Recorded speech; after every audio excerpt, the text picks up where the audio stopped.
Methane, the simplest of all hydrocarbons, is the main component of natural gas. It is both a resource and a hazard. Dissolved in water, it will not burn, but when it is released into the air, any spark can make it explode. Dr. Gregory Riskin is a professor of chemical engineering at Northwestern University.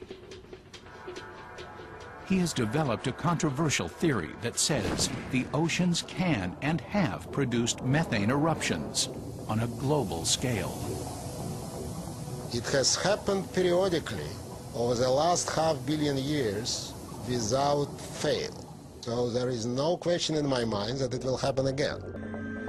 Methane, says Riskin, was responsible for the Permian mass extinction, the largest mass extinction of all time. Up to 95% of all species disappeared from the face of the Earth. Professor Riskin believes the extinction was the product of a giant methane eruption and its incredible explosive force. The amount of energy which would be released in the combustion and explosion of the methane in a large eruption would be about 10,000 times greater than the total nuclear stockpile which is available at this moment.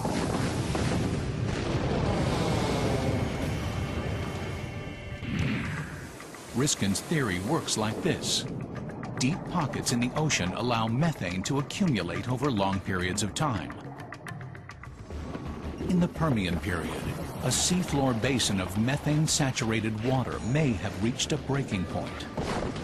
An earthquake, underwater landslide, or even a meteor impact could have been the trigger. And suddenly, like shaking a gigantic soda bottle, the deepest part of the ocean would have exploded in a deadly storm of methane bubbles. The idea of a violent methane eruption from one of the world's oceans seemed like science fiction, until something very much like it actually happened. It took place at Lake Nyos in the African nation of Cameroon. Well, in 1986 in Lake Nyos, something happened in lakes that had never happened before. There was a tremendous eruption of CO2 gas that was stored in the lake. A huge fountain, driven by 1.6 million tons of carbon dioxide, shot out from the waters of Lake Nyos. This gas, when it came out of the lake, produced so much energy that it generated a gas water fountain out of the lake that was about 100 meters high.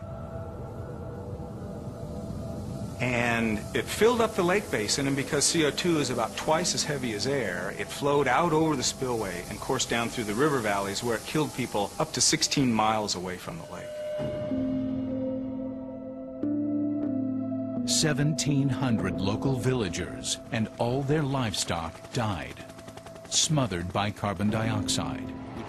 The eruption at Lake Nyos really lit a fuse in the scientific community for an explosion of ideas about where else this might have occurred, and most specifically, whether there were these kinds of tremendous gas eruptions from the ocean. I have almost no doubt that there is a stagnant basin somewhere where methane is accumulating as we speak. I have no idea where it might be, simply because the deep ocean is very little known.